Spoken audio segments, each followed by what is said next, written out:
profesional, vamos a tener de invitada a la doctora Flor Barrueta. Es médico veterinaria, egresada de la maestría de medicina de la conservación, y ella es la jefe veterinaria del Zoológico La Jungla de Guatemala, ¿verdad? Tiene amplia experiencia en el manejo de fauna silvestre bajo cuidado humano, ¿verdad? Principalmente a nivel de zoológicos, ¿verdad? Y tiene muchísima experiencia también en el campo de manejo anestésico para procedimientos médicos de estos animales. Entonces, dado la experiencia que tiene Flor, ¿verdad? Y su amplio conocimiento que tiene en esa temática, pues sí puedo funcionar como moderador. Si algún chico tiene alguna pregunta, alguna duda, puede levantar la mano y yo le brindo el espacio para las consultas que tenga. No hay problema si se interrumpe entre la presentación. No, no, está bien. De hecho, así vamos viendo, porque a veces me aparecen luego las preguntas y ya no sé yo ni de qué eran. Entonces, mejor así, conforme vayan saliendo. Ok, perfecto. Entonces, chicos, si tienen alguna pregunta, alguna duda, pueden levantar la mano. En este caso, ya yo puedo fungir como moderador y les doy el espacio para que realicen su pregunta a la doctora Barreta. Eh, entonces, Rosetta, le dejo la audiencia. Ok, muchas gracias. Bueno, pues muchas gracias pues por la invitación y sobre todo muchas gracias a los chicos por seguir aquí a esta hora. Eh, la charla es realmente bastante resumida, o sea, no vamos a salir de aquí ninguno como especialista en anestesia. Considerando esto que dijo Yosimar sobre que ya tienen algunos conocimientos previos, me voy a enfocar un poquito en algunas cuestiones más específicas de ciertos grupos que son tal vez con los que más trabajamos y algunas diferencias a lo mejor que podrían existir y lo que implica en general una contención química y las bases de la anestesia con este tipo de animales. Que si bien normalmente nosotros, pues la formación que tenemos es mucho de carácter puramente médico, ¿no? O muy científico, ahorita que vayamos avanzando se van a dar cuenta que muchas cosas de la anestesia pues tienen también que ver con las formas de los manejos, que no solamente es un protocolo y ya, se divide en muchísimas partes, un proceso anestésico empieza desde mucho antes de la administración de los fármacos y pues es de lo que vamos a hablar en general, ¿no? Desde el inicio casi que hasta el final. Considerando, sobre todo, que todo acto anestésico supone una agresión sobre el equilibrio fisiológico, al final va a ser una intoxicación controlada lo que vamos a hacer, y entonces deberíamos hacerlo sí y solo si el beneficio va a ser mayor al hecho de no hacerlo. Nos pasa también muchas veces que a lo mejor queremos anestesiar de todo, ¿no? Porque nos gusta mucho esta parte de la medicina, y la verdad es que en algunos casos, pues para el animal no es necesario. También yo creo que la parte más difícil en general de cualquier cosa de medicina, sobre todo, pero de cualquier área, anestesia, cirugía, lo que sea, es saber cuándo no hacer. Y entonces me gusta empezar con esto, eh, pues para que quede claro que también el hecho de que sepamos cómo hacerlo, pues tampoco implica que precisamente porque sabemos cómo hacerlo y los riesgos que supone, que lo vayamos a hacer pues como un juego, ¿no? Sino todo lo contrario, no es tampoco solo dormir a un animal, entonces pues hay que hacerlo con responsabilidad cuando sea necesario.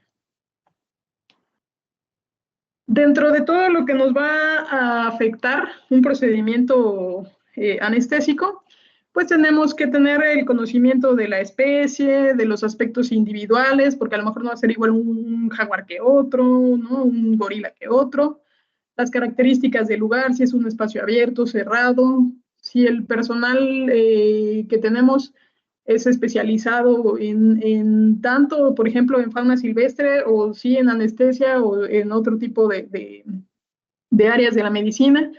Si tenemos además diferente personal, no solamente médicos, ¿no? También técnicos, biólogos, que también nos van a ayudar mucho pues con cuestiones a lo mejor de comportamiento. Es importante trabajar con todo el personal. Los cuidadores son súper importantes porque también son quienes conocen a sus animales y pueden hacer muchas veces que estos procedimientos pues sean menos traumáticos para el animal. Otra también muy importante, pues la disponibilidad de fármacos. A veces vemos protocolos muy bonitos en las revistas y esto, y pues resulta que en nuestro país a lo mejor no existen estos fármacos o son muy caros, y pues también el límite de presupuesto va a ser importante en muchos casos que veamos ya en la vida real. Estar conscientes de las posibles complicaciones que tenemos, y ya después de conocer todo esto, pues ya podemos hacer una revisión más puntual que nos lleve a un protocolo anestésico adecuado para el individuo y para el procedimiento que queremos realizar. ¿Por qué es importante el conocimiento de la especie? Bueno, porque a lo mejor si tengo peces, pues no los puedo sacar del agua, o si los voy a sacar del agua voy a requerir equipo muy especializado, y pues a lo mejor no cualquiera lo tiene, ¿no? O en especies como los anfibios, que también tienen una alta absorción, pues tener cuidado con dónde los ponemos o con las vías de administración, que también pues se pueden intoxicar a lo mejor con más facilidad que otro tipo de especies.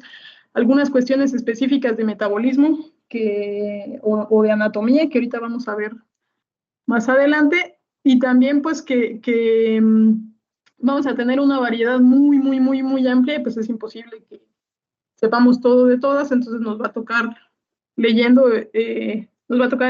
leyendo e irnos enfocando en lo más parecido a la especie pues que nosotros queremos trabajar. No es lo mismo trabajar a lo mejor, qué sé yo, un gecko que un cocodrilo o animales de mayor tamaño.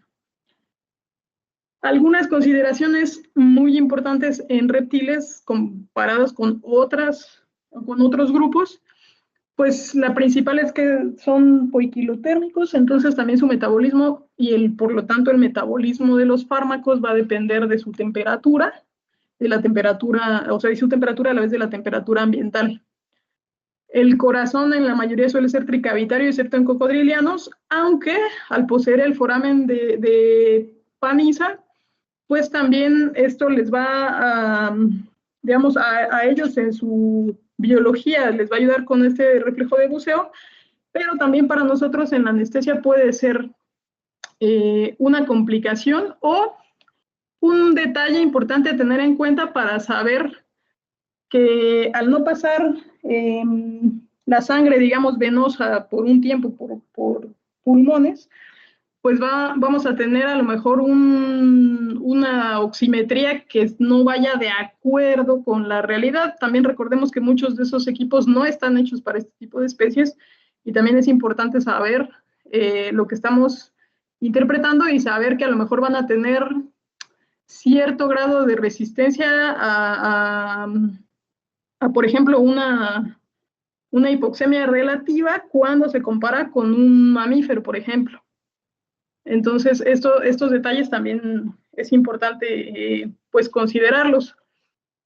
También parte importante de esta estabilidad hemodinámica durante la anestesia pues son los líquidos. Los reptiles en general tienen un porcentaje de agua corporal mayor al de mamíferos, pero además está distribuido principalmente en el espacio intracelular, contrario a lo que sucedería con mamíferos.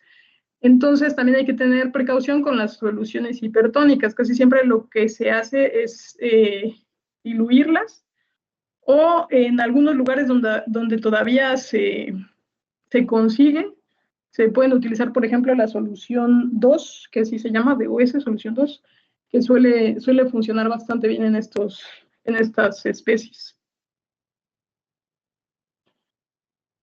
La posición de la glotis va a ser variable, en algunas va a estar muy visible y van a ser muy fáciles de intubar. Hay que tener cuidado también en el caso, pues, por ejemplo, de los reptiles venenosos, sobre todo, pues también al momento de intubar, hacerlo con la precaución necesaria. Idealmente son especies que no deberían manejarse sin un equipo adecuado, tanto de contención como de protección para uno. Va a haber otras especies en donde va a estar un poco más oculto y a lo mejor vamos a tener que maniobrar un poquito más, como en el caso de los cocodrilianos. Y también es importante saber que hay algunas diferencias dentro de estos grupos.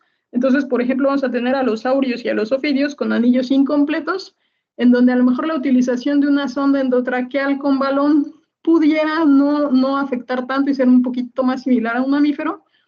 Pero por otro lado tenemos cocodrilos y quelonios donde los anillos son completos y si nosotros insufláramos este balón, al igual que sucede, por ejemplo, en el caso de las aves, podemos causar una necrosis y un daño importante en la tráquea. Otro punto también muy importante en el caso de los quelonios principalmente es que la tráquea es muy cortita y se bifurca casi en el ingreso. Entonces, si nosotros introducimos mucho una sonda, podemos irnos solamente hacia un bronquio, por ejemplo. En el caso de las aves, también tenemos que considerar que tienen sacos aéreos y que estos sacos aéreos también pueden servir como reservorio, bueno, no pueden sirven al final como reservorio físicamente, de los gases que casi siempre tendemos a utilizar mucho anestesia inhalada con aves. Y esto va a ser un factor muy importante porque además tienen una respiración en dos tiempos. Ya esto sería como que tienen dos inhalaciones y al final nosotros no estamos viendo el proceso en tiempo real, entonces un animal que ya se está profundizando y vuelve a inhalar otro poco, digamos, de anestésico, pues probablemente corra más peligro. Entonces, son también especies que se tienen que monitorear mucho más de cerca y que también nuevamente el equipo muchas veces nos va a marcar algo un poquitito desfasado. No son minutos de diferencia, pero sí es importante saber que al final se nos puede o superficializar aparentemente muy pronto, ¿no? Porque le cerramos al anestésico, por ejemplo. Y después no tenía a lo mejor la concentración adecuada y terminó de sacarlo, o al revés, se nos pueden profundizar muy fácil porque tenía ya el anestésico acumulado. Por ejemplo, no se hizo alguna apnea, no nos dimos cuenta, no ventilamos. Es importante también que los animales permanezcan respirando idealmente en su misma frecuencia, digamos que si estuviera despierto, más o menos un 10% abajo de lo que sucedería cuando está despierto. No hay razón, a menos que nosotros usáramos bloqueadores musculares o alguna cosa de este tipo, para que el animal deje de respirar en la anestesia. También es muy común que solo se esté, por ejemplo, monitoreando corazón, y pues casi siempre lo que sucede es que el animal entra en apnea y posteriormente pues ya entra en un paro cardíaco también. Muchos medicamentos que funcionan en mamíferos no funcionan ni en aves ni en reptiles para revertir, incluso en algunos mamíferos pequeños. Algunas veces tampoco funciona, por ejemplo, muy bien la atropina, en algunos otros a lo mejor es más útil el glicopirrolato, pero esas pues ya son características muy específicas o sea, más que de grupos, pues algunas son de especies. En general las aves son bastante sensibles a los alfa-2, a cualquier alfa-2, tienden a desarrollar arritmias con mucha facilidad. Y esto generalmente tiene que ver también con que al ser animales con un metabolismo mucho más elevado que el de un mamífero comparado con su talla, pues tienen mayor gasto cardíaco y mayor dificultad para compensar la hipotensión periférica que ocasionan algunos alfa-2. Entonces también nosotros al tratar de contrarrestarlo, esto es en general, no solamente en las aves, pero al tratar de contrarrestarlo, incrementando la frecuencia cardíaca, lo que hacemos es crear una hipertensión, porque al final acuérdense que esa bradicardia que sucede con los alfa-2 es compensatoria.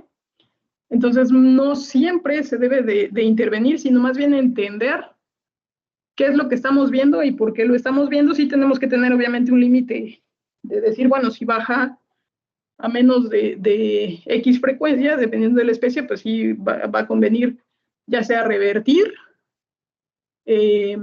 o usar algún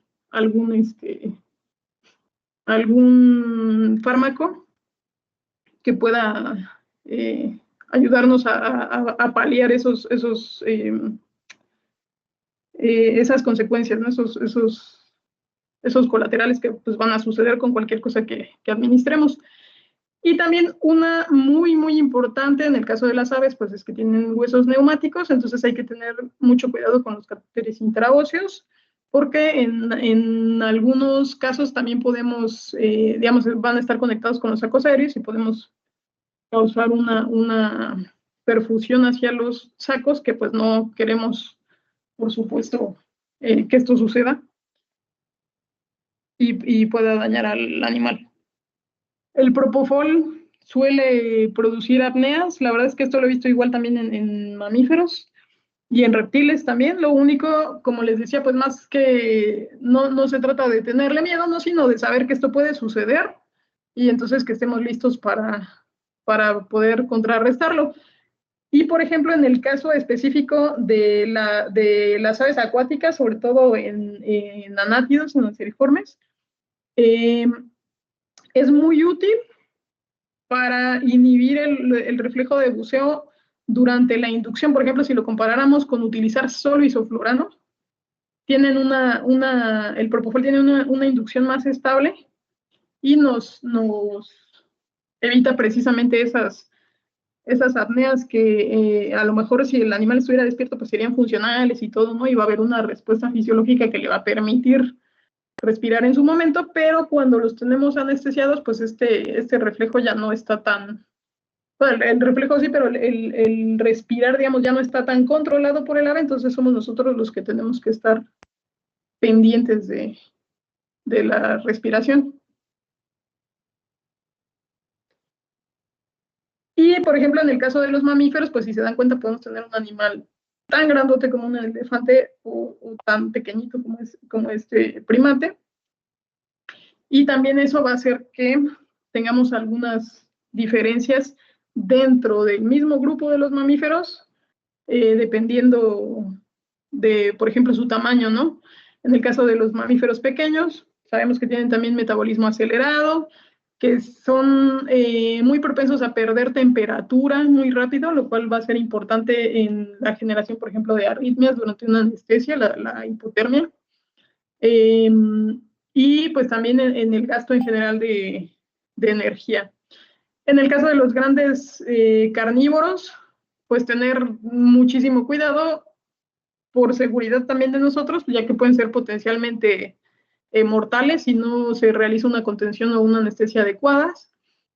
Y también en el caso específico de los medicamentos que vamos a administrar a los carnívoros, considerar que los felinos, por ejemplo, dentro de los mamíferos en general y dentro de las especies probablemente estudiadas o de los grupos más estudiados, se sabe que tienen diferentes deficiencias enzimáticas, principalmente hepáticas, que pueden dificultar el metabolismo de algunos fármacos y entonces hacer que tarden más en su recuperación. Sobre todo es muy común en carnívoros, pues en carnívoros estrictos, donde pues no están habituados a metabolizar ciertos compuestos provenientes de vegetales, como son básicamente la mayoría de anestésicos, y entonces esto hace también pues que la duración muchas veces se prolongue si no llegamos a revertirla, ¿no? Si lo comparamos a lo mejor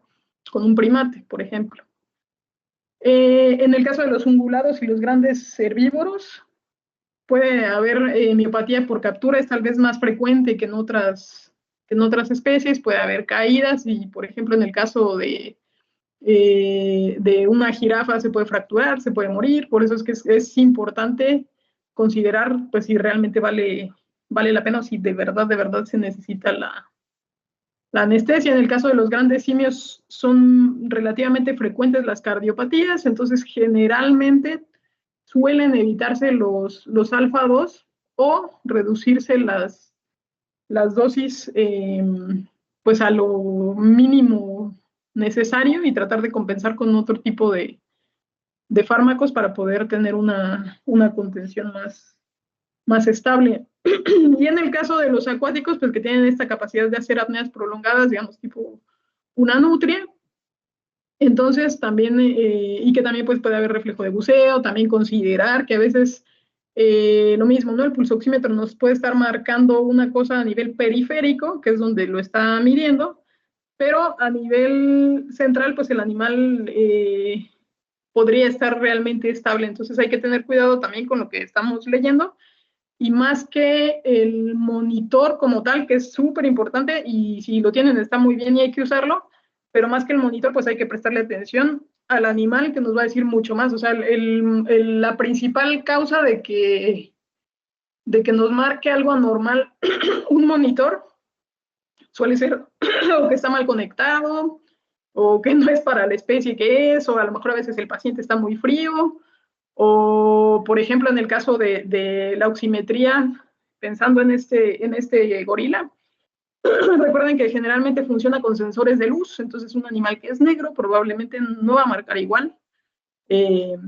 ¿Verdad? Y pues eso es física, no racismo, así que también hay que considerarlo, hay que saber dónde y qué estamos midiendo y sobre todo observar al animal, ¿no? No tenerle miedo a escuchar, o sea, allí sí creo yo que ambas son complementarias, irse a lo básico, escuchar, tocar, eh, pues les va a ayudar a darse una idea más adecuada de la realidad.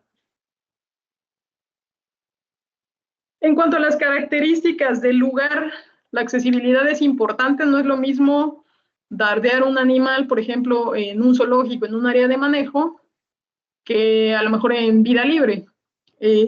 Incluso el protocolo y todo pues, es completamente diferente.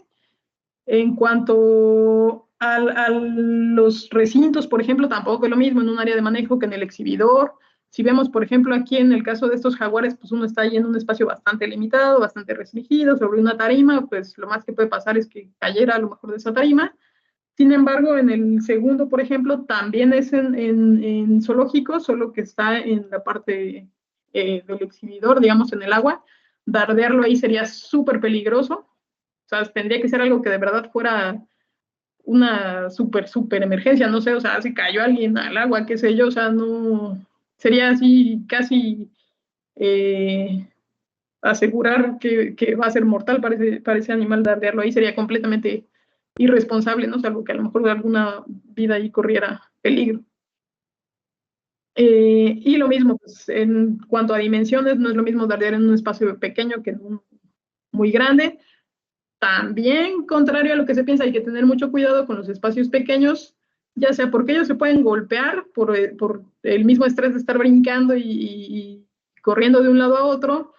También tener cuidado con las distancias con los equipos de teleinyección, porque si es una distancia muy corta, también lo podemos lastimar, no son inofensivos. O sea, yo he visto casos de fracturas a veces porque usan equipo pues muy potente en animales muy pequeñitos en espacios también muy reducidos y a distancias muy cortas, entonces hay que tener cuidado con eso. Las jaulas de... Rosita, ¿Perdón? sí, Luis Antonio tiene una pregunta. Ok. Hola Doc, ¿cómo estás? Hola, ¿qué tal? ¿Todo bien? Doc, tenía una dudita con la parte, la diapositiva anterior que estabas mencionando, lo que era la apnea en especies acuáticas. Me generó ahí la duda que vos dices que a veces, por ejemplo, el monitor nos puede estar enseñando un parámetro quizás superficial. En este caso, ¿hay monitores específicos o cómo sabe uno si esa apnea es algo que podemos dejar pasar o ya es algo que hay que tomarle importancia? O sea, ¿nos mediríamos bajo ciertos parámetros o qué características veríamos? Sí, por ejemplo, que era lo que les decía, lo que ves en el animal tendría que concordar con lo que te está marcando, por ejemplo, el monitor. Entonces, por ejemplo, si tú tienes un animal cardio, bueno, la respiración seguramente la vas a tener detenida, pero cardiovascularmente estable, es muy probable que sea solo temporal y entonces generalmente lo que corresponde ahí pues es mantener la ventilación y se estabiliza.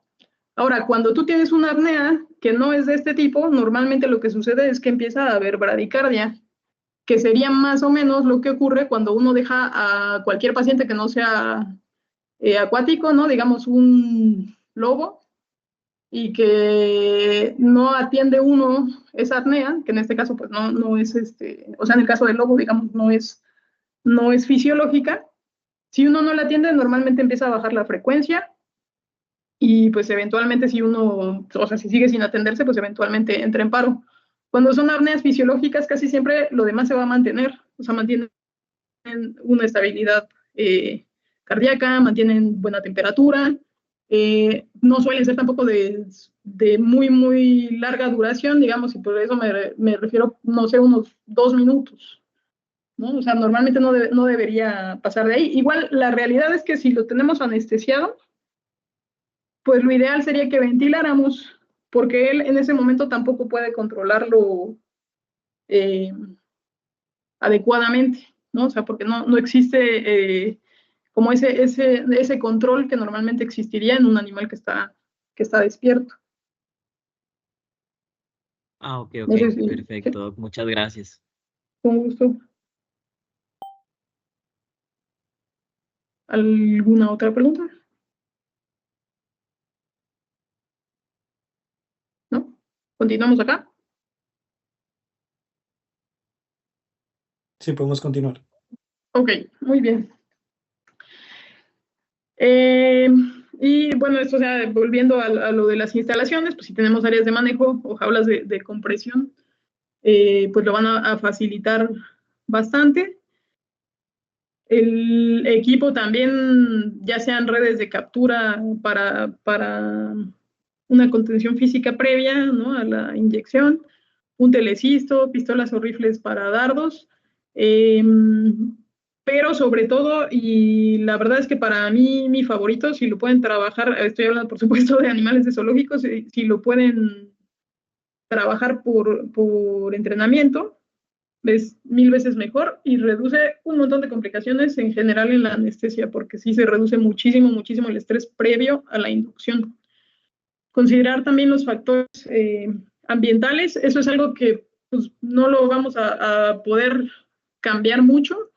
A lo mejor en las áreas de manejo, pues está un poquito, ¿no? Si son techadas y demás, a lo mejor estará un poquito más controlable algunas cuestiones de temperatura o de humedad, pero pues si es en un exhibidor o si es un recinto más abierto, pues no va a depender de nosotros si, por ejemplo, hay mucha lluvia, mucho sol, todo eso también es importante, pues no tratar de evitar las contenciones en momentos muy fríos o en momentos donde hace mucho calor también. O hay mucha lluvia, por ejemplo, todo lo que pueda causarles cambios en la temperatura.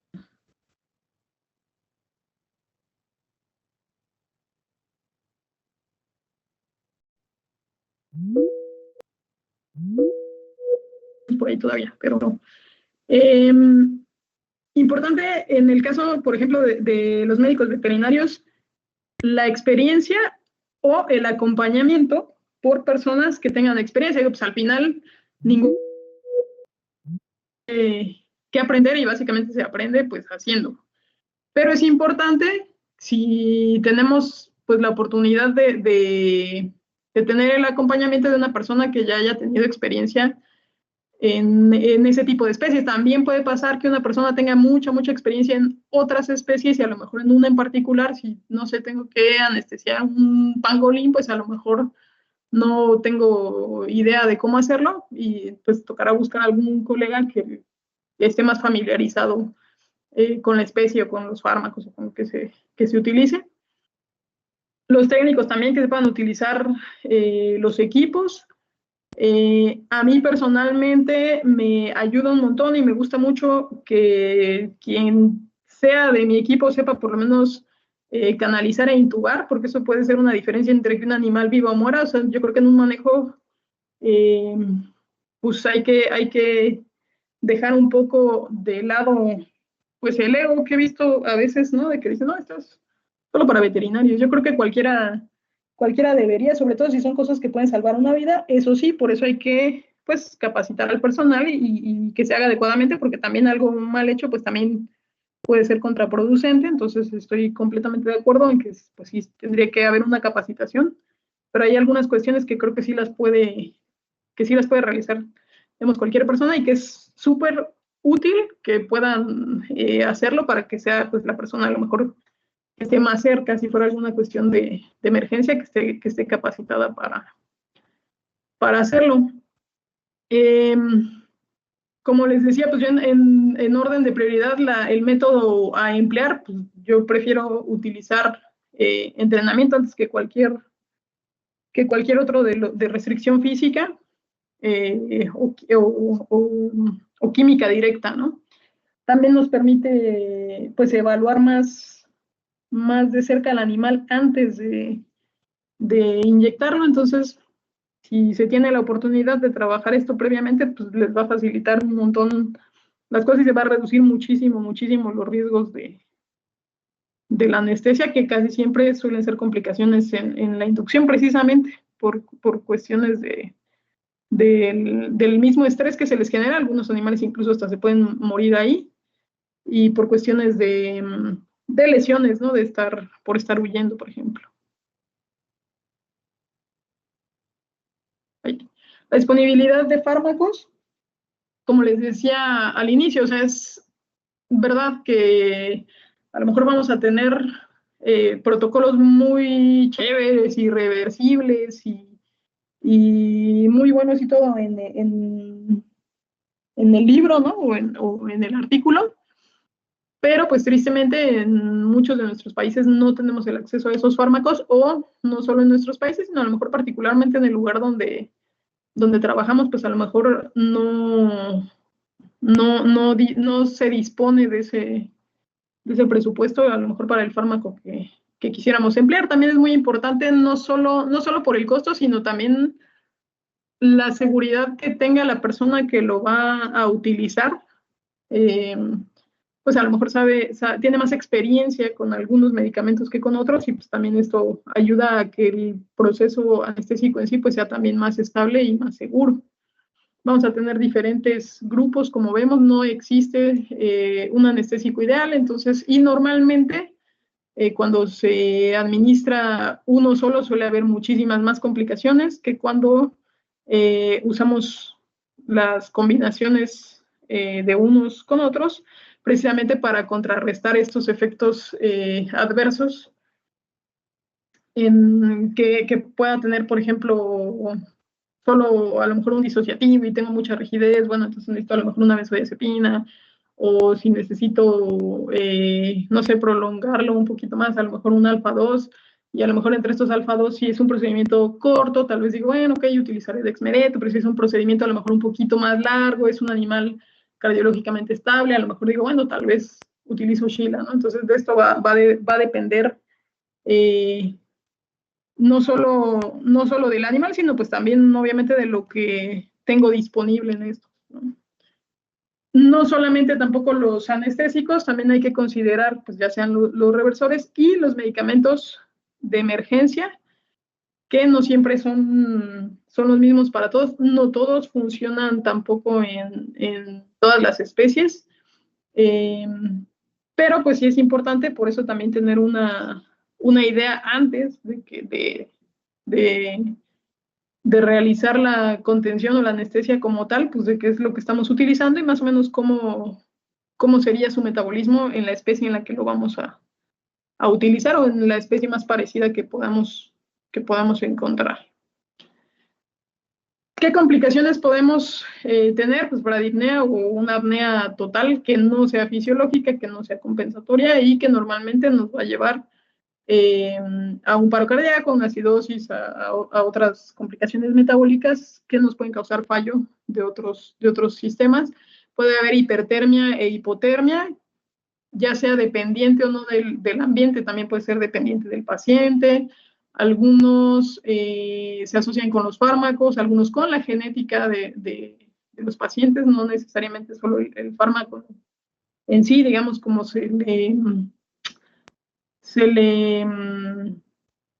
culpaba, ¿no?, hace mucho al alotano, por ejemplo. Y pues no solo tiene que ver con el fármaco, tiene que ver con algunos marcadores genéticos de algunas especies.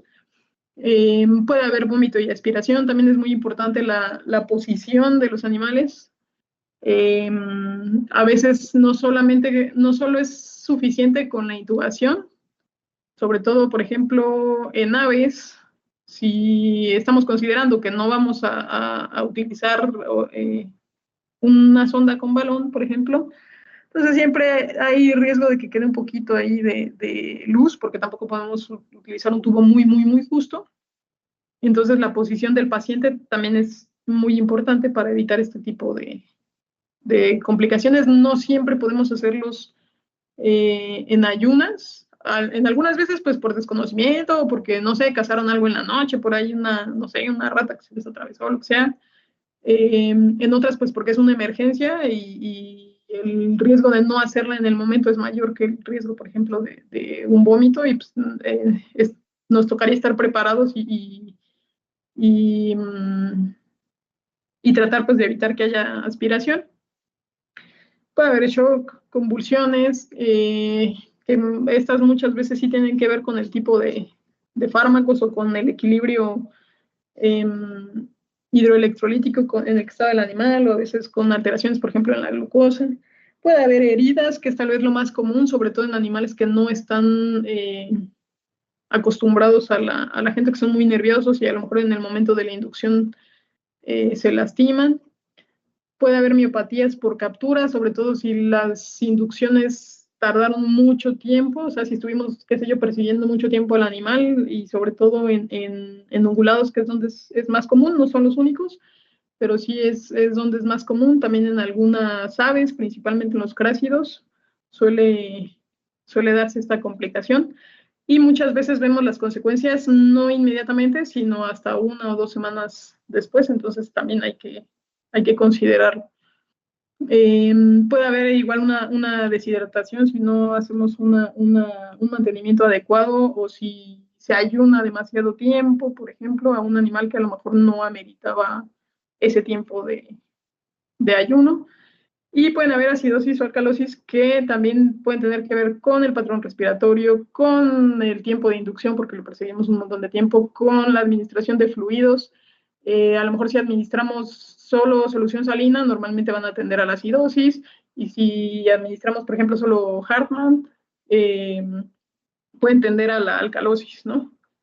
Es importante considerar que generalmente si una inducción fue larga, el animal ya es muy probable que venga en acidosis. Entonces eso pues también nos puede ayudar un poco a elegir. Si no tenemos cómo medirlo en sangre, pues por lo menos sí nos da una idea de que ya viene en acidosis, probablemente. Entonces mi primera opción de solución pues no sería la solución salina, sino a lo mejor un Hartmann para contrarrestar, pero no por un periodo súper largo tampoco, porque entonces pues me llevo el equilibrio hacia el otro lado, ¿no? Y una muy importante que también puede suceder, pues es la mortalidad anestésica, que no solamente se debe a los fármacos, y curiosamente esto es lo interesante, la mayoría de las veces no tiene que ver con los fármacos, tiene que ver con una mala planificación, tiene que ver con que no se utilizan los equipos adecuados, con que no vimos algunos peligros que estaban ahí y que pues si el animal iba a reaccionar de una forma diferente se podía estrellar, se podía ahogar, se podía atorar. Entonces, no siempre tiene que ver con los fármacos en sí, y les digo, o sea, muchas veces es donde menos mortalidad vamos a tener, y casi siempre las complicaciones que tenemos son complicaciones de manejo, aspiraciones por una mala posición del animal, digamos una broncoaspiración, o hipoxemias porque no dejamos mal posicionado el cuello y ahí se quedó el animal recuperándose, o ya lo revertimos y creímos que ya con eso y lo dejamos ahí. Y después hubo, por ejemplo, renarcotización, hubo hipotermia, por ejemplo, ¿no? Y al final el animal fallece por complicaciones que no necesariamente son propias del fármaco en sí, sino de una mala planificación y de una falta de vigilancia hasta la recuperación completa del animal. Ahora sí, ya sabiendo todo eso, todas las cosas que pueden pasar, ya nos vamos propiamente al proceso anestésico, que básicamente consta de estas 8 partes, que es la planificación, que es tal vez la que más tiempo nos va a llevar, el manejo preanestésico, que no son solo fármacos, o sea, implica también todo lo que vamos a requerir, si necesitamos conseguir equipos, si necesitamos crear algo nuevo en la instalación, si se va a ayunar o no se va a ayunar, o cómo vamos a manejar esto.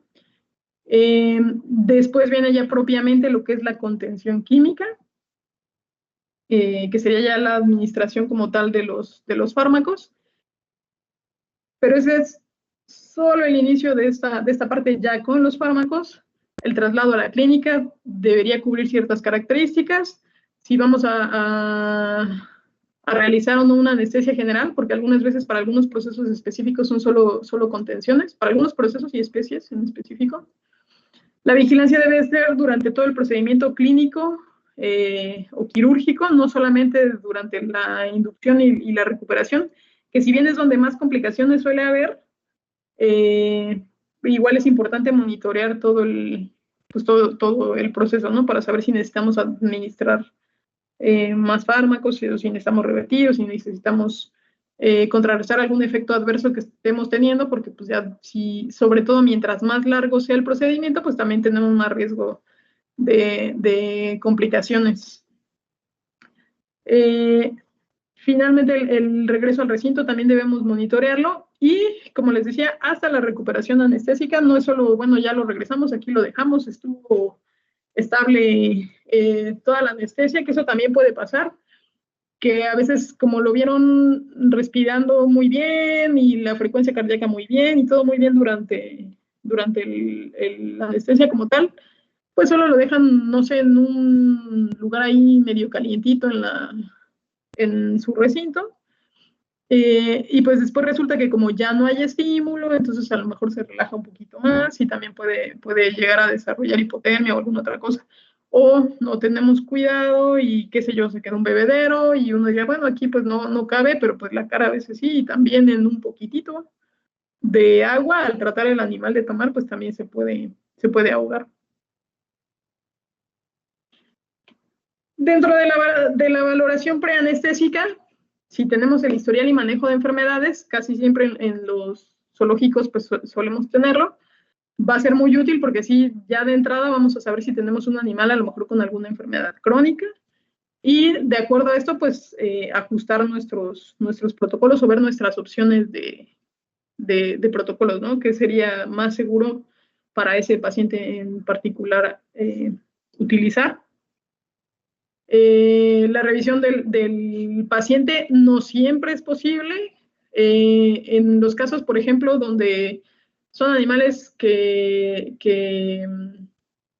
se entrenan, pues muchas veces esto es lo que les decía, pues nos permite tener varias valoraciones previas, ¿no? Entonces ya tenemos también esos mismos registros en el historial de manejo. Tenemos una idea más clara del peso, de cómo están sus frecuencias, de si tiene alguna arritmia, de si tiene algún problema crónico que a lo mejor clínicamente no se ha manifestado, pero que si nosotros, o sea, digamos solo visualmente, pero si nosotros tenemos la oportunidad de revisarlo de esta forma o incluso en algunos de tomar las muestras, pues eso nos va a orientar un poquito mejor sobre qué podemos usar y qué no, o qué deberíamos tomar con mayor precaución.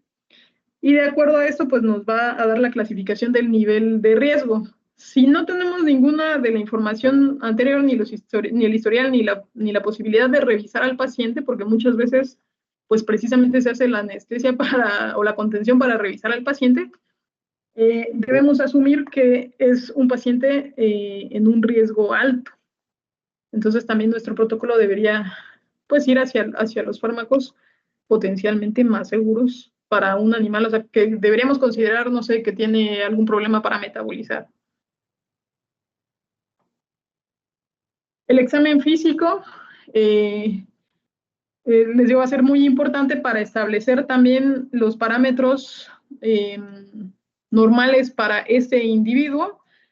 Algunas veces nos vamos a topar, no sé, con que descubrimos algo por ahí en el entrenamiento, les decía alguna arritmia o de repente, no sé, alguna bradicardia con la que el animal pues se mantiene bien, digamos, clínicamente, y que no es necesario intervenirla, pero sí es importante que la conozcamos para saber cuando esté anestesiado, pues que para ese individuo es donde normalmente se mantiene, ¿no? O si ya tenía una patología, saber o por lo menos considerar si algún efecto que estamos viendo es por el anestésico o es algo que ya es propio del animal. Porque a lo mejor si tuviéramos alguna arritmia y asumimos, no sé, que fuera por el anestésico, tal vez alguno diga, uy, mejor lo revierto porque sí está así, esta arritmia muy complicada y a lo mejor era algo que ya el animal tenía y que aunque nosotros revirtamos, pues no va a tener ningún efecto. Ciertamente en ese caso lo que correspondería pues es utilizar un fármaco que no tenga tantos efectos cardiovasculares, precisamente para evitar más riesgos del que ya de por sí tiene el paciente. Algunos estudios complementarios, les decía, pues si se puede tomar muestras de sangre, de orina, radiografías, ultrasonidos.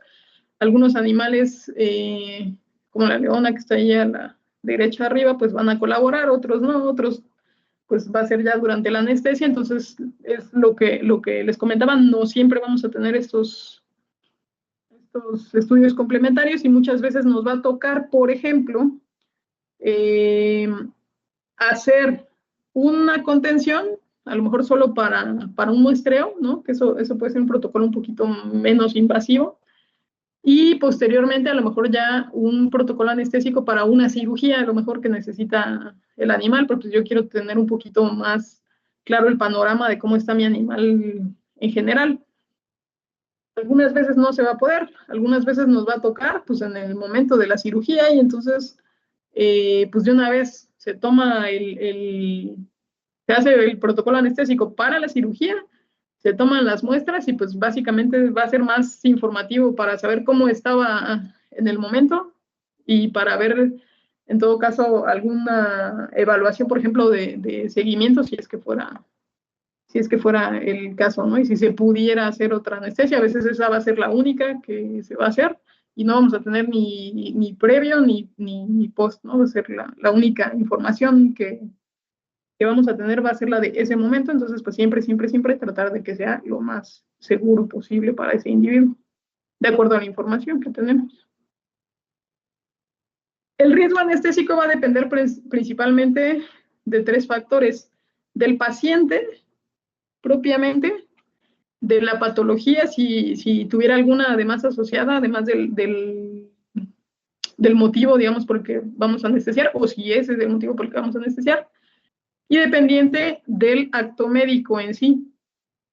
Dependiente del paciente, por ejemplo, la edad, podemos tener la misma especie, pero no es lo mismo anestesiar a un animal adulto que a lo mejor a un neonato, o a una cría, o a un animal geronte, por ejemplo.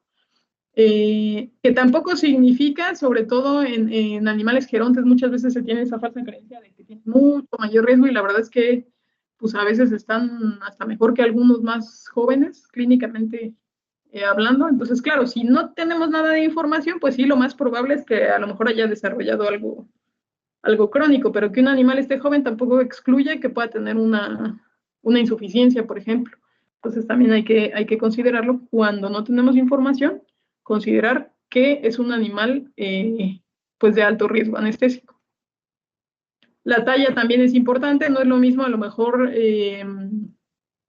anestesiar un animal del tamaño del cocodrilo de la derecha comparado con un cocodrilito pequeño, a lo mejor, o si un animal, por ejemplo, es obeso y el otro a lo mejor muy delgado, van a haber consideraciones ahí que también es importante tomar en cuenta. El estado nutricional, casi siempre nos llama la atención esto y tenemos como mucha precaución, ¿no? Porque decimos, uy, no nos va a aguantar mucho la anestesia, porque pues digo, evidentemente pues sí está delgado, está débil y todo, y sí es verdad, sí cambia muchísimo el protocolo. De hecho es el mismo Jaguar con unos meses de diferencia de cuando llegó y cuando ya se dio de alta, digamos. Y ciertamente, a pesar de ser el mismo animal, pues con unos meses de diferencia de edad, ¿no? Y todo, sí, el protocolo fue diferente porque el estado nutricional original, pues no nos permitía tanto gasto energético para la recuperación, para el metabolismo y para todo lo que conlleva un proceso anestésico para el individuo. A un animal que ya está en mejor condición nutricional, que ya tiene más resistencia, que tiene más energía, que puede mantener mejor su temperatura. En este caso, normalmente en animales delgados suele ser un problema la hipotermia. Pero ojo, porque este caso de arriba del orangután también es bastante peligroso y a veces solo asumimos que a lo mejor el animal que está caquéxico a lo mejor es el de riesgo, y un animal así de obeso normalmente tiene bajos niveles de glucógeno, entonces va a tener una capacidad muy limitada para superar el estrés, una probabilidad altísima de hipertermia, va a tener también un problema seguro con la absorción de fármacos, sobre todo si son intramusculares, que la mayoría de las veces es como se administrarían, porque tienen capas bastante importantes de grasa y eso afecta de manera importante la absorción. También los niveles de calcio bajo pues van a tener que ver con la calidad del hueso, con la probabilidad de que ocasionemos fracturas a lo mejor durante la contención por el mismo adelgazamiento de las corticales. Y también va a haber una demanda cardíaca súper importante para tratar de suplir todo el riego a ese peso, ¿no? Que es algo que ya viene crónico, y sobre eso pues le vamos a agregar cierta dificultad, por ejemplo, a la respiración, ¿no? Entonces por eso es importante también pues poder asistirlos, si no en la respiración, por ejemplo, y no solo asumir que pues si tiene el corazón está vivo y va bien, ¿no? O sea, también eso es parte importante del manejo anestésico.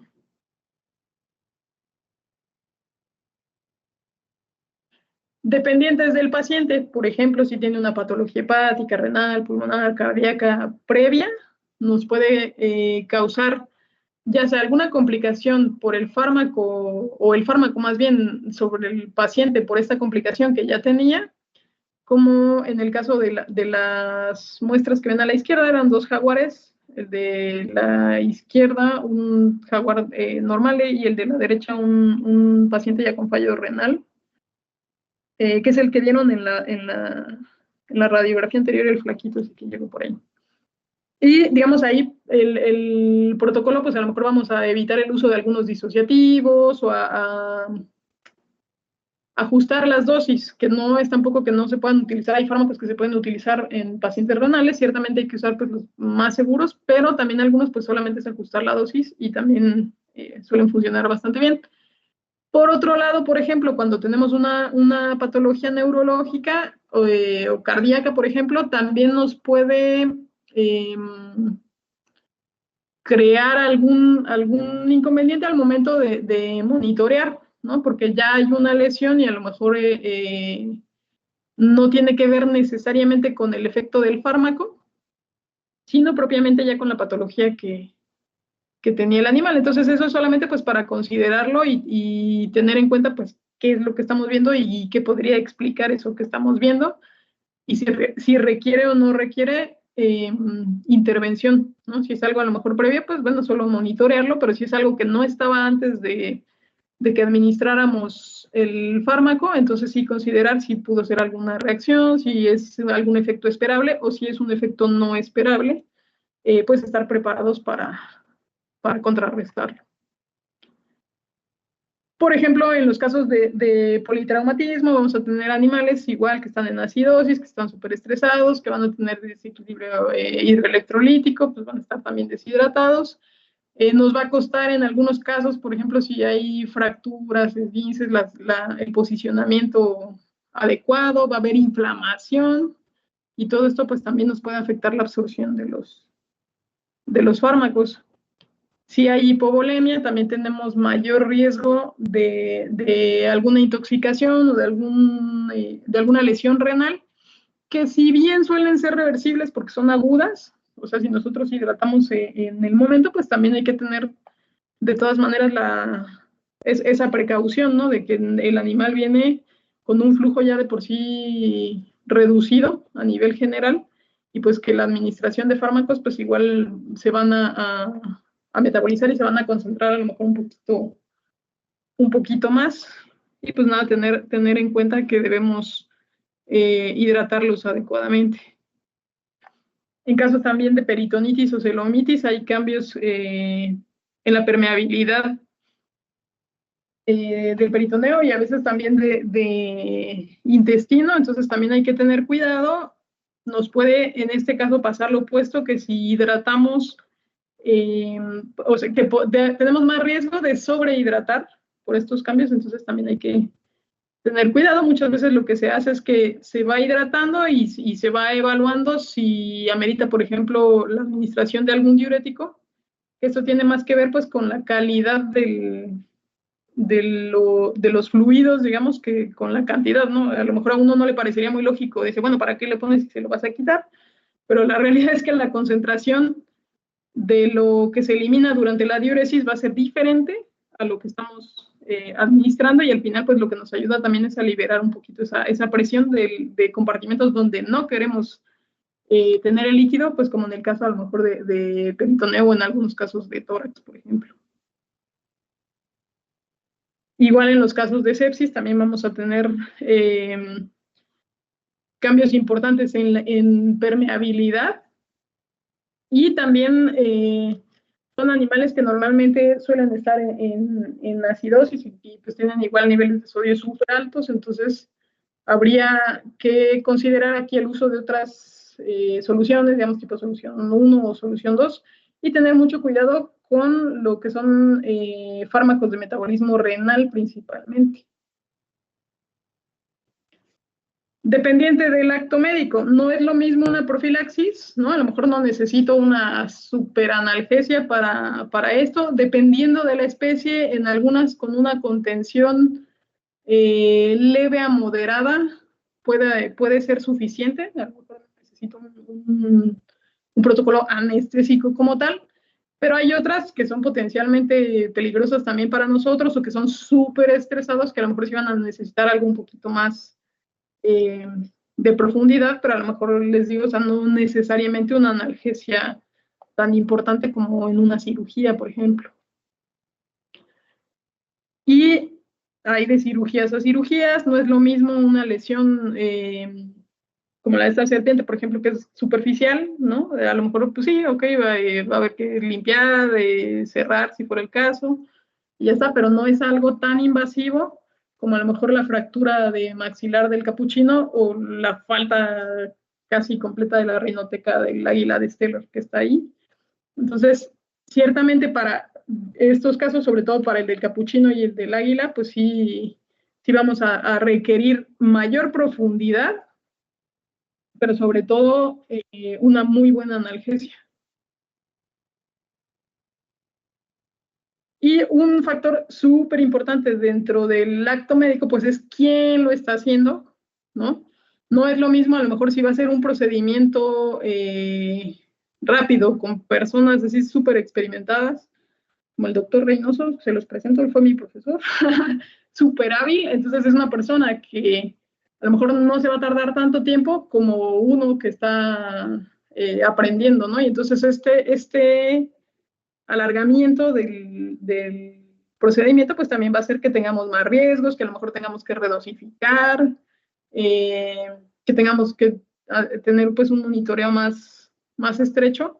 Lo ideal pues siempre es que mientras más corto sea el procedimiento, pues mejor, o sea, que dure, digamos, lo necesario, ¿no? Pero pues también, por supuesto, pues como les mencionaba al principio, pues nos toca aprender y no siempre a lo mejor podemos ser tan veloces y al principio pues nos vamos a tardar un poquito más. O el colega a lo mejor para, no sé, a lo mejor si nosotros somos los que estamos anestesiando y otra persona operando, por ejemplo, pues también tocará ir a su ritmo, ¿no? Idealmente, pues conocerse, platicarse antes. La comunicación es súper importante en estos procedimientos en general y pues también tener una idea más o menos de qué es lo que se va a hacer para saber si requiere algo adicional. Entonces, con todo esto que ya sabemos del paciente, del acto médico que vamos a usar en sí y del procedimiento como tal, existe esta clasificación ASA o de riesgo anestésico, que por supuesto para veterinaria pues se modifica. Y en el caso particular de las especies silvestres, sobre todo, pues es más difícil contar con información previa muchas veces. Es una herramienta estandarizada. Casi siempre, si nosotros tenemos un animal en el que trabajamos o que nos permite hacer a lo mejor una toma de muestras con condicionamiento, pues nos va a permitir clasificarlo más adecuadamente. Cuando tenemos esta posibilidad de tener esta información antes de la anestesia, pues a lo mejor nos va a permitir saber si está en clase 1 o 2, casi siempre cuando hacemos profilaxis, sobre todo en lugares ya conocidos, ¿no? Que las venimos haciendo año tras año, casi siempre van a estar dentro de clase 1 o 2, porque sobre todo si depende de nosotros mismos, a lo mejor la parte preventiva, qué sé yo, de nutrición y algunos manejos, pues casi siempre van a estar en este rango. Pero, por ejemplo, si estamos en un centro de rescate o en vida libre, pues no tenemos ni idea de dónde viene el animal. En un centro de rescate casi siempre va a ser de las peores condiciones en las que va a llegar, peor incluso que cuando capturamos un animal en vida libre, pues. Entonces, a lo mejor ahí de entrada, pues es un animal que por supuesto no nos va a dejar que lo manipulemos antes. También habría que considerar si el estado del animal permite, por ejemplo, que lo manipulemos físicamente, por ejemplo, para tomar una muestra antes de anestesiarlo, pero también si esa manipulación previa, en realidad ese estrés que le vamos a generar, si vale la pena o no, con la información que nos va a dar, porque ese mismo estrés, sobre todo, por ejemplo, en aves, podría hacer que muriera. Entonces, a lo mejor hay situaciones o individuos en particular en los que mi punto de vista, pues no vale la pena el riesgo de 2 manejos, por ejemplo, y si ya consideramos que por alguna razón va a necesitar de todas maneras una anestesia, no se tiene una fractura o algo de este tipo, que les decía sería un poquito más común en centros de rescate, o a veces en zoológicos también con algunas peleas o eso. Pero por lo menos ya nosotros asumir que si es un animal que no conozco, que viene de otro lugar o que yo es la primera vez que voy ahí que no tengo idea, pues asumir que está de clase 3 a 5 por lo menos. Y en el caso de la clase E puede ser, esa se refiere solamente a una situación de emergencia, puede ser un animal en cualquiera de las clases anteriores que no estaba previsto, ¿no? Por ejemplo, en este caso sí una fractura, un golpe, algo que no implica una patología previa o que no tiene necesariamente nada que ver con una patología previa. O sea, se pudo fracturar, por ejemplo, el animal que tenía fallo hepático. Se pudo fracturar el animal que además es cardiópata. Bueno, pero eso es independiente a la razón, digamos, por la que lo vamos a anestesiar. Ciertamente, si ya tenía otra patología, pues eso nos sube la categoría. La fluidoterapia también va a ser muy importante para ayudar en el metabolismo de estos fármacos y básicamente se va a dividir en preventiva y terapéutica. Normalmente la preventiva tratamos de mantener una vía venosa permeable por seguridad, por si necesitamos administrar fármacos de emergencia. No siempre necesariamente es para mantenimiento, dependiendo también de las especies. A veces se prefiere, por ejemplo, la vía subcutánea en animales que a lo mejor por vía intravenosa tendrían una absorción muy rápida y entonces más riesgo de un edema pulmonar, por ejemplo, o cuestiones de este tipo. Por el contrario, en animales a lo mejor a veces muy pequeños, administrar a veces muchos fluidos subcutáneos puede hacer que se enfríe. Entonces también hay que tener cuidado. Pues primero habría que administrarlos en estos casos tibios o a una temperatura eh, que no produzca mayor hipotermia.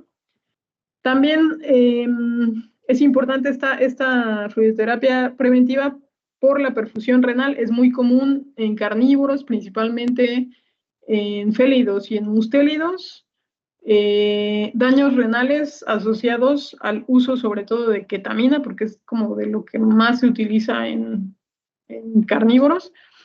Y generalmente tiene mucho que ver el hecho de que no se hidratan, entonces es algo que pues, no es tan difícil ni tan costoso, entonces creo que es algo que sí podemos hacer y que de hecho deberíamos. Otra más, pues, es la restitución del déficit, ya que muchas veces son animales que tuvimos en ayunas, por ejemplo, entonces ya van a llegar en déficit, aunque no haya, por ejemplo, una pérdida, qué sé yo, por hemorragia, por quemadura o por otra situación. Y por otro lado tenemos la fluidoterapia terapéutica, que es precisamente la corrección de esos problemas, ya sea de alguna patología previa o algún problema que se dio durante la anestesia o durante la cirugía, por ejemplo, si fuera el caso, ¿no? Que estamos anestesiando para una cirugía.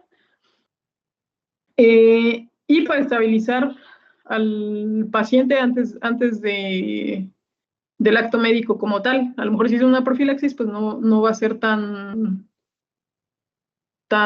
específico como si es un animal, por ejemplo, quemado, porque al final todo eso pues también influye en el metabolismo de los fármacos que estoy administrando para el proceso anestésico.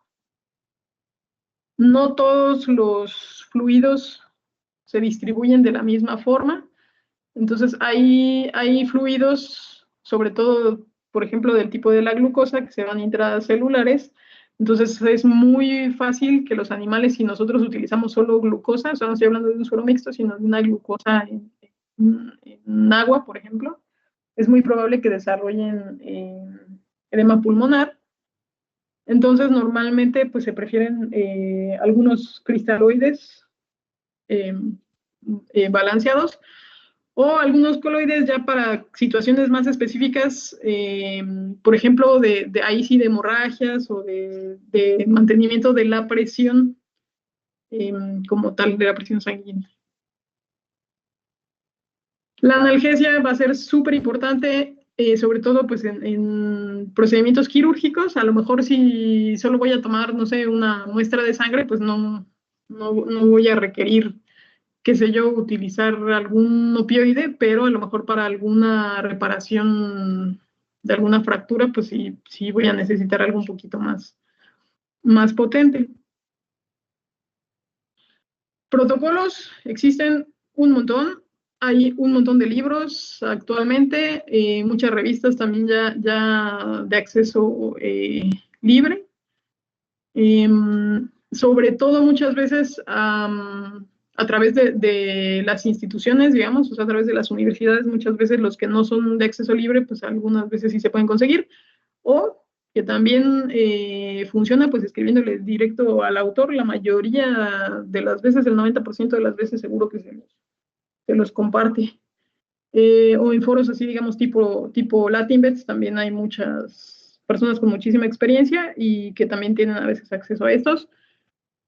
Muy importante siempre, sobre todo en los formularios, leer la referencia, porque a veces fue un solo caso, a veces también, ya cuando uno lee el artículo, pues resulta que sí que hubo complicaciones, entonces no es solo sacar la dosis y ya, ¿no? Cual receta de cocina, no son 3 cucharadas ya, sino sí ver si fue un solo caso, si fue un estudio a lo mejor de farmacocinética, de farmacodinamia, evaluar en general si de verdad se acerca a lo que nosotros estamos buscando, ¿verdad? O si fue suficiente en su caso, o si por el contrario fue, o sea, se pasaron y a lo mejor dice uno, ok, bueno, con estas dosis tan altas tuvieron estas y estas complicaciones, a lo mejor, pues haciendo un reajuste sí nos puede servir.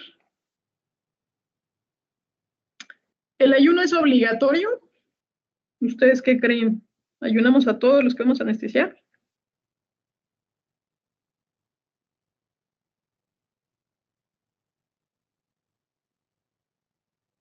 ¿Se durmieron? Yo diría que no, considerando como ciertas limitaciones que vos mencionaste al principio, que a veces hay pues ciertas sedaciones que se tienen que hacer en el momento por cuestiones de emergencia o hay algunas especies que tienen ciertas limitaciones por su condición, entonces yo diría que no siempre el ayuno va a ser obligatorio. Exactamente, Y yo tienes también toda la creo, razón. ¿Qué y pasó? también creo que por edad también, como usted hablaba de ya sea neonatos o también eh, viejitos o así, pues pienso que no aplica, digamos. Exactamente, así es. Puede haber algunas variaciones ahí que principalmente tienen que ver con el metabolismo. Entonces, o se ayuna y estamos preparados para las deficiencias que vamos a tener, o no se ayuna porque en algunos casos incluso la misma anatomía hace que no le sea posible, por ejemplo, vomitar, ¿no? Que a lo mejor sería el principal riesgo, no es el único, pero sí el principal riesgo de que comieran. Lo que sí se hace, por ejemplo, muchas veces es restringir ciertos alimentos, sobre todo, por ejemplo, en el caso de rumiantes, no podríamos tener un ayuno tan largo como para realmente vaciar, ¿no?, todas las cámaras, o sea, eso es imposible, primero se muere el animal. Entonces, casi siempre lo que se hace en esos casos es simplemente dejarlo con forraje, si acaso se ayuna 24 horas y reducir pues todo lo que sea altamente fermentable, porque eso sí nos puede generar una complicación durante la anestesia, sobre todo si estamos utilizando alfa-2 o algunos fármacos que puedan interferir, por ejemplo, con la motilidad intestinal, opiáceos, opioides también pueden perjudicar ahí. Y si tenemos algo que es altamente fermentable, pues nos va a causar distensiones y pues timpanismo. Y ahí sí nos puede complicar. En el caso pues, de animales muy pequeñitos tampoco suele hacerse por lo mismo, porque el metabolismo es pequeño, solamente se hacen ajustes en la dieta, eso sí, previos al manejo. Y bueno, ya que Una decidimos, pregunta. ¿sí? Usted dijo que en rumiantes se hacía un ayuno de 24 horas, o le entendí que o le entendí Sí, mal, o es que se utilizan sí, pastos verdes durante 24 horas y se disminuye lo fermentable, o no sí, sé si me no explico. pastos verdes, bueno, depende de la especie. En la mayoría de casos, por ejemplo, si se puede utilizar heno o algún forraje ya maduro que tienden a fermentarse menos, normalmente eso es lo que se les deja, no sé, unos días. Si es algo que podamos programar, pues si es una emergencia, pues no podemos. Y solamente el último día, digamos, se deja ese ayuno de 24 horas. Eso lo único que va a hacer es reducir un poco la cantidad eh, de alimento, pero pues al final es imposible que vaciemos todos los compartimentos porque fisiológicamente ahí deberían estar, digamos, no podemos vaciarlo completamente como el estómago, por ejemplo, de un monogástrico, ¿no? Que a lo mejor si le damos un ayuno, por ejemplo, si le diera un ayuno de 24 horas a un jaguar, que es un montón, ¿no? Pues probablemente sí esté vacío su estómago, a menos que haya comido, no sé, pelo o algo así muy, muy, muy difícil de digerir. Pero sí, normalmente en rumiantes lo que se hace es que se quita todo lo que sea fermentable y se dejan forrajes secos, principalmente. Y si tenemos las condiciones, porque no siempre las tenemos, o sea, a veces el forraje está ahí disponible, no es que no se lo podemos como quitar del todo, pero sí le podemos quitar, por ejemplo, concentrado. En algunos lugares, por ejemplo, que se les dan frutas o cosas así que son súper fermentables, pues también esas sí las quitamos. No sé si respondí o Sí, confundí.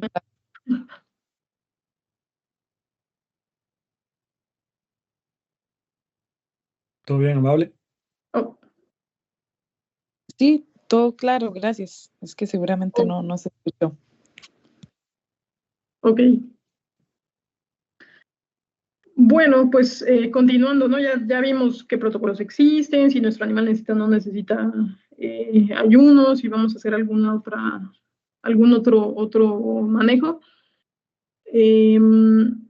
Por ejemplo, todo esto entre la planificación y esto, incluso el ayuno y todo, son esos manejos preanestésicos que no necesariamente tienen que ver con fármacos, ¿no? Sino con la seguridad del proceso como tal que vamos a tener. Ahora sí, ya que vimos todo lo demás, nos vamos a la inducción ya con nuestro protocolo y todo. Durante la inducción, lo ideal es restringir el espacio tanto como sea posible y que también permita pues que el animal no se estrese tanto. Va a ser imposible a lo mejor evitar que se estrese, pero pues sí podemos a lo mejor brindarle ciertas condiciones, a lo mejor evitar ruidos innecesarios, evitar que haya un montón de gente, que todo el mundo, qué sé yo, tratando de distraerlo por un lado para darrearlo por otro, ¿no? Y este tipo de desorden. Diría yo que además es peligroso también para las personas que están ahí que no estén haciendo algo en ese momento.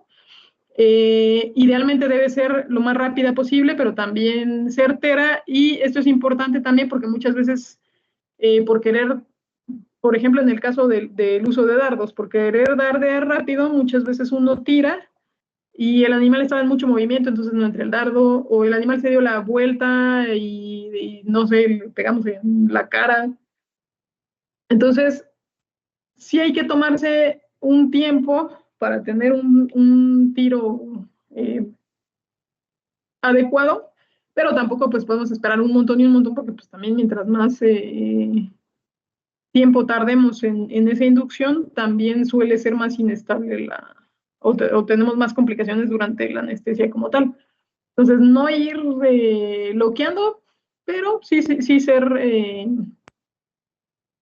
sí darnos un tiempito y para tirar y pues tratar de que la posibilidad de que dardemos pues sea lo más alta posible. Evitar sonidos innecesarios. Normalmente los vómitos y la regurgitación son bastante comunes cuando se administran alfa-2 y de hecho muchas veces en carnívoros sobre todo se administran intencionalmente en un primer dardo por si el animal, por ejemplo, cazó algo en la noche o si no ha habido suficiente tiempo para el vaciamiento gástrico, precisamente para que vomite y posterior a eso ya se continúa con el resto de fármacos para evitar, digamos, para que vomite antes de la anestesia y pues reducir el riesgo ahí de aspiración. Posteriormente se estabiliza al paciente, el monitoreo de signos vitales, como les digo, si tienen equipo, qué bueno, está muy bien, pero también hay que saber qué es lo que estamos viendo y para qué especies están hechos esos equipos. Entonces hay unas con las que nos van a funcionar muy bien, pero hay otras que no hay que confiarles al 100%, digamos, ¿no? El que nos da mejor información, digo, hay cosas que obviamente no podemos medir directo en el paciente, no sé, la oximetría, salvo que hubiera un cambio muy importante, pues a lo mejor sí vamos a ver ahí un cambio de coloración o algo, pero no podemos llegar a ese detalle, pero las cosas básicas, por lo menos frecuencias cardíacas, respiratorias, si hay arritmias, eso sí lo podemos medir nosotros con un estetoscopio, ¿no? A veces no es necesario un equipo así súper sofisticado. Si lo tenemos, pues sí, usemos lo mejor que tengamos, eso siempre. Pero si no, pues también podemos monitorear con algo un poquito de menor costo, ¿no? Si lo queremos ver así, de menor lujo, pensarían, no, la verdad es que qué lujo escuchar, tocar, ¿no? A estos animales, entonces eso corroborar, yo pensaría que lo ideal es utilizar ambos, ¿no? Y que precisamente estar corroborando si realmente, sobre todo nos sirve mucho cuando el monitor nos marca a lo mejor alguna cosa que como que no concuerda con lo que estamos viendo nosotros en el animal.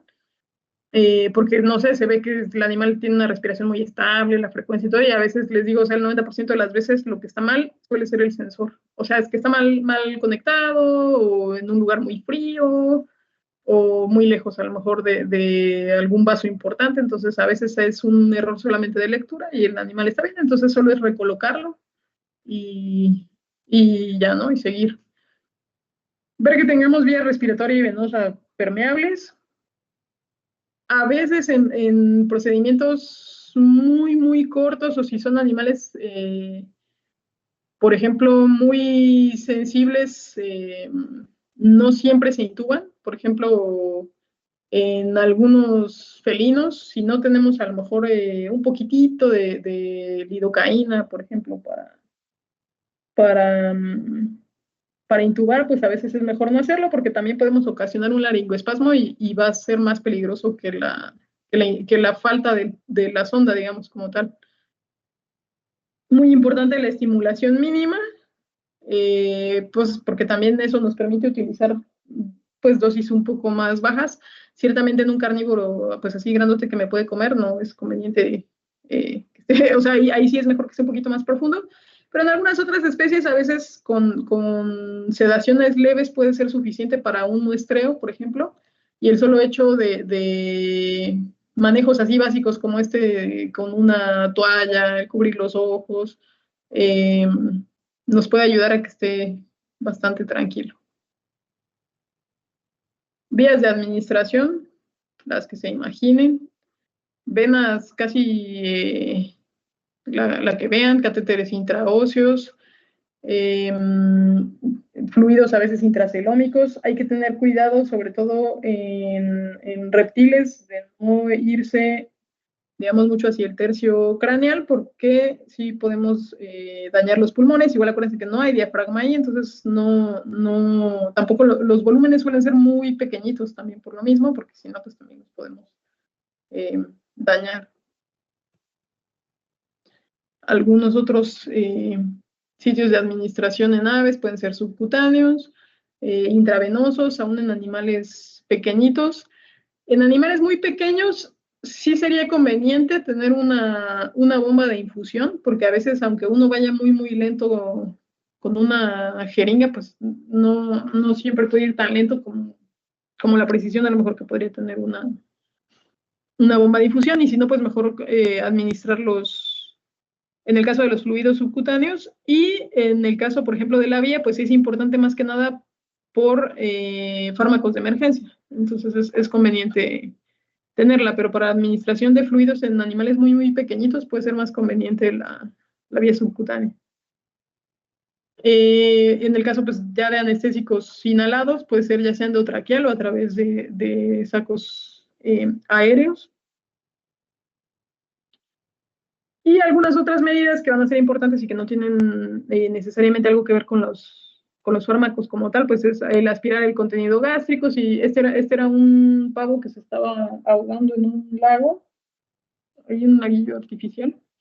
Entonces, pues todo ese líquido primero está frío, segundo lo puede aspirar, tercero genera compresión en sitios donde pues, normalmente no estaría y pues no permite una buena permeabilidad del oxígeno.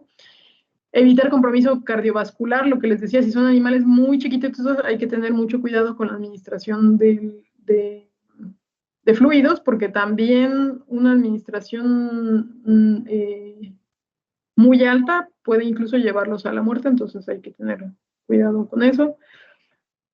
Evitar compromiso pulmonar, mantener una vía aérea permeable o considerar si se trata de una especie en donde a lo mejor el riesgo de intubar va a ser más alto que el de no intubar, no de una especie, de un individuo, porque esto es tal vez una cuestión un poquito más, pues, de individuos, más particular para cada caso.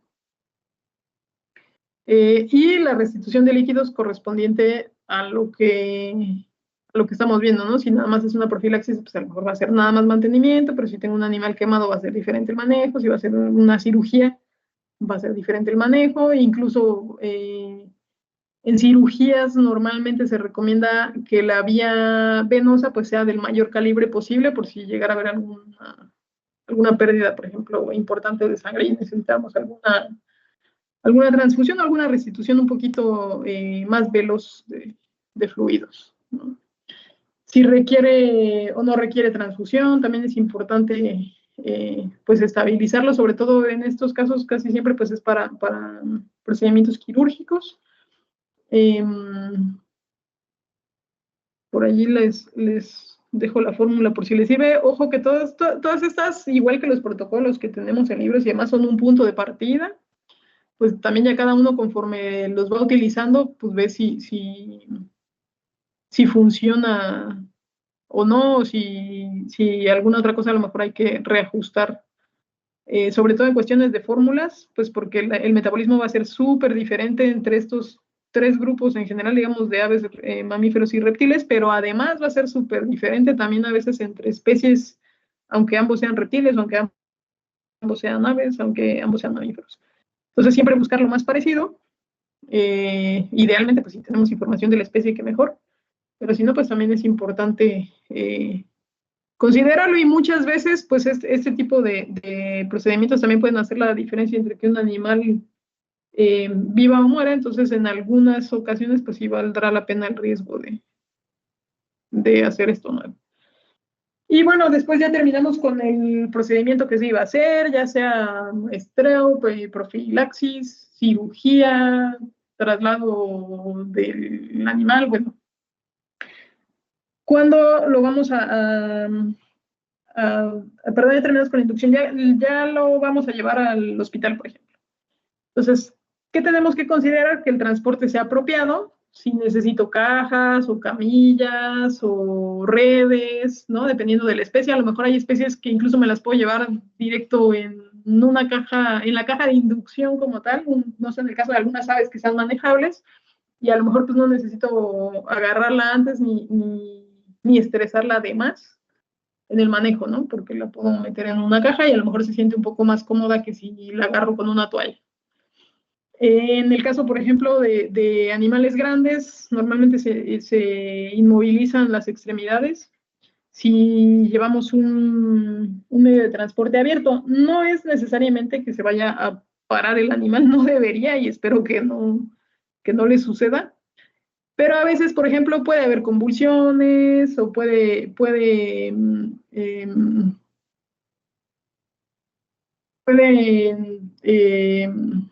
haber alguna reacción del animal que si no está bien inmovilizado, a lo mejor se cae de la camilla, o si alguien por ahí se atravesó, pues se queda atorado, en este caso, no sé, en alguna de las garretas. Entonces siempre es más conveniente pues tenerlo inmovilizado por si acaso, por su seguridad y pues por la nuestra. Llevar anestésicos por si necesitáramos suplementar, también depende pues, de la distancia en la que estemos, pero siempre es adecuado igual llevarlos. También no solo anestésicos, sino reversores, por si al contrario necesitáramos regresar porque, no sé, tuvimos alguna complicación que nos sale mejor revertirlo y dejarlo en su recinto. Personal entrenado, en algunos casos, pues portar armas de fuego si son animales potencialmente peligrosos para el equipo. Y tener un protocolo en caso de escapes o de que saliera, no sé, algo mal en la captura. Idealmente también, sobre todo cuando manejamos fármacos ultrapotentes, pues tener personal que sepa de primeros auxilios y por supuesto usar el equipo adecuado de protección. Ya una vez que estamos ahí, viene el mantenimiento y el monitoreo. Ideal llevarlo registrado en una hoja, ya sea física o digital. Por lo menos deberíamos monitorear temperatura, frecuencia cardíaca y respiratoria. Muy importante en las frecuencias, más que la frecuencia en sí, el ritmo. Y en el caso de la frecuencia cardíaca, la contracción. Y en el caso de la respiración, la profundidad. Muchas veces pasa que dicen, no, es que se despertó de la nada, ¿no? O de repente se murió.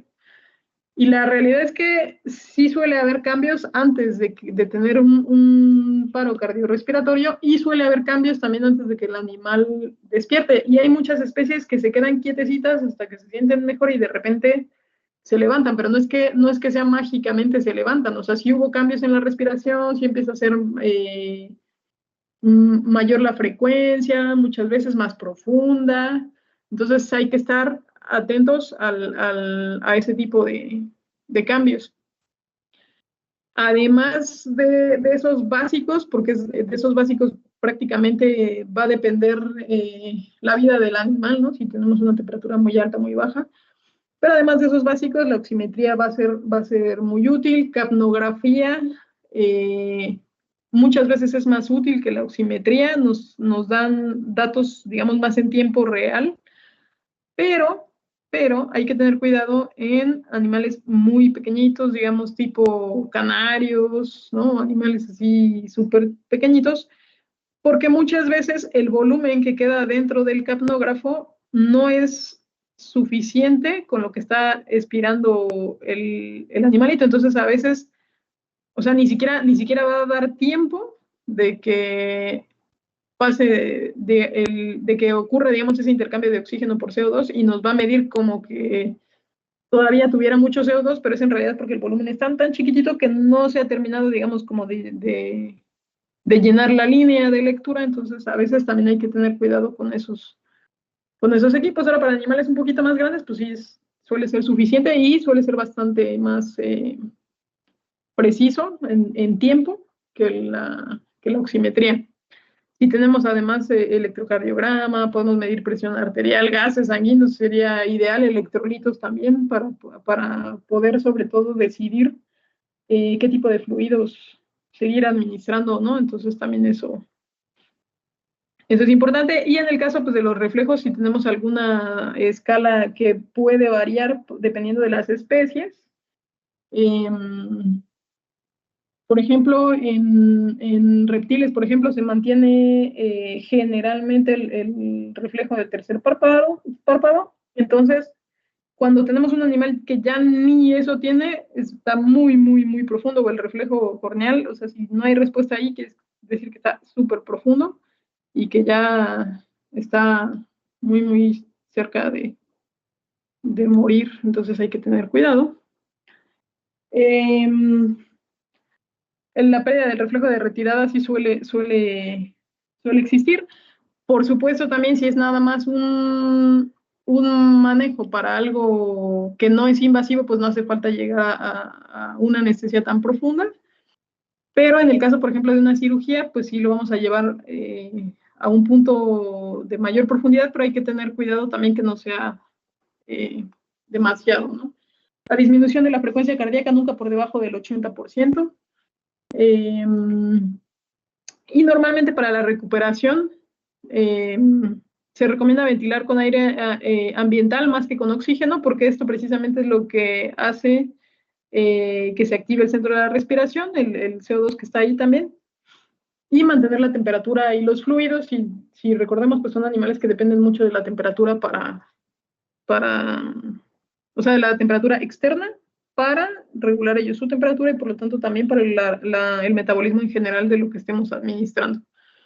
Cuando administramos fármacos inyectables, pueden tener recuperaciones súper largas, dependiendo, les digo, pues de la profundidad también. Esto va a depender mucho, no solo de pacientes, sino de la dosis, que incluso algunas veces puede tardar hasta días en recuperarse. Entonces, pues hay que considerar si vale la pena el manejo o no. El corazón, por otro lado, puede seguir latiendo por horas o incluso después de la muerte del animal, e incluso si tienen suficiente curiosidad, o si para los que no lo han hecho,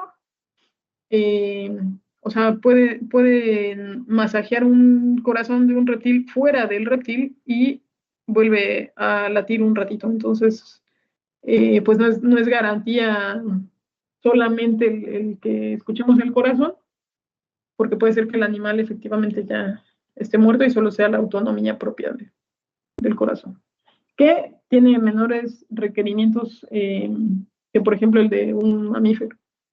Entonces, a veces sigue latiendo, aunque sea solo el corazón. Y para ayudarnos con la analgesia, en el caso particular de la cirugía, primero para ayudarnos con la analgesia y para ayudar también en el uso o en la reducción a lo mejor de algunos fármacos y por lo tanto de los efectos secundarios que podrían tener, pues existen los bloqueos locorregionales. Normalmente pues lo que se hace es que se utilizan anestésicos infiltrativos. Hay que tener mucho cuidado con estos porque también tienen una dosis dependiendo de la especie. No solamente se administran, que es casi siempre cuando ocurren las intoxicaciones es porque administramos un volumen y pues por supuesto una concentración también muy alta de ese fármaco.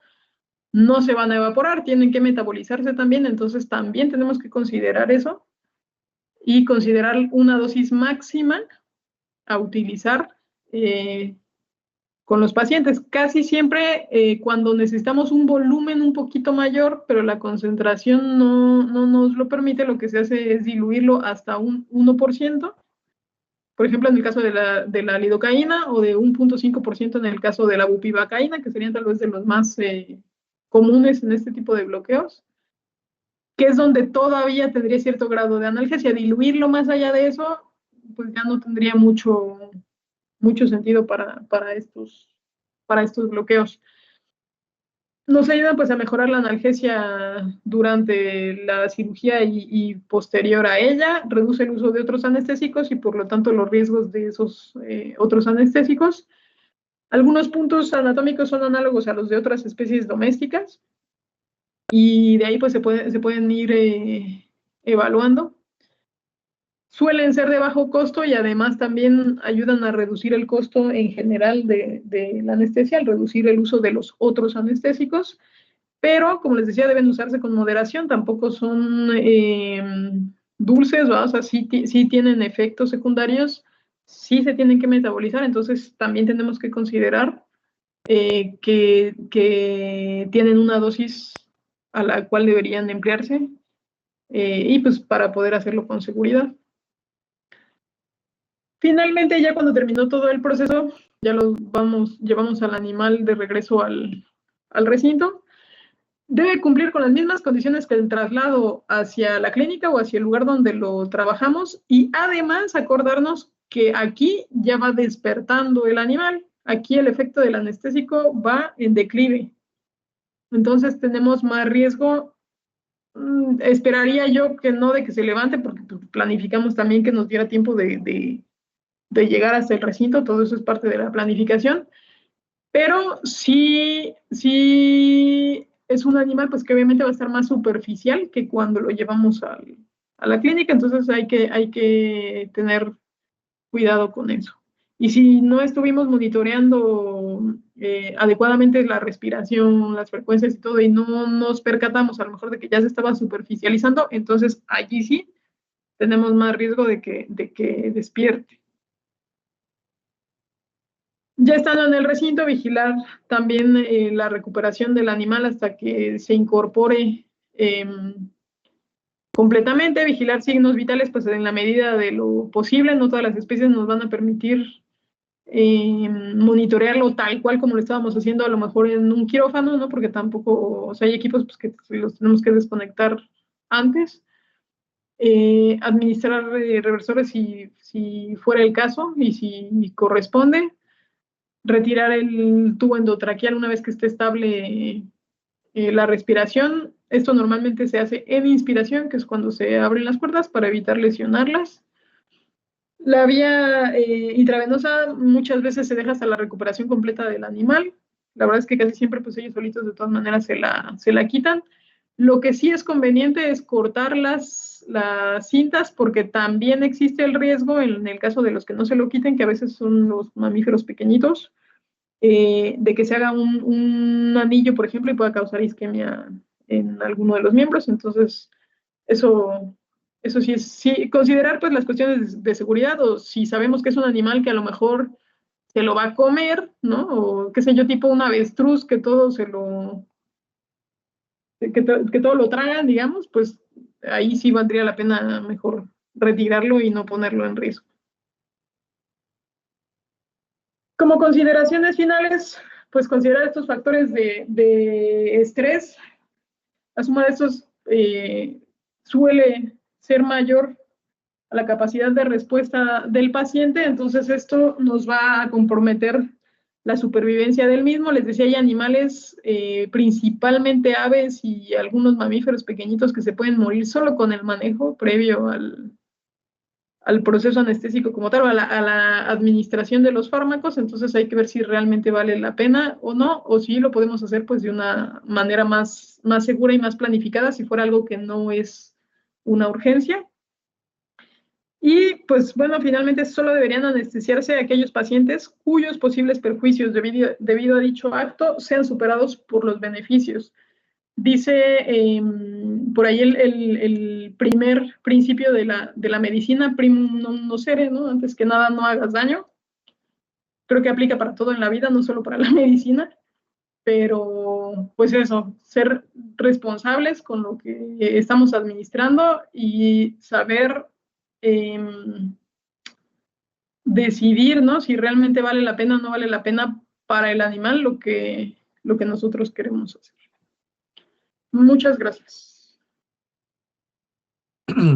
Muchas gracias, Florcita, por la presentación. Creo que, como usted lo mencionó, es un poco general, pero da, digamos, los aspectos básicos de un proceso anestésico en animales silvestres.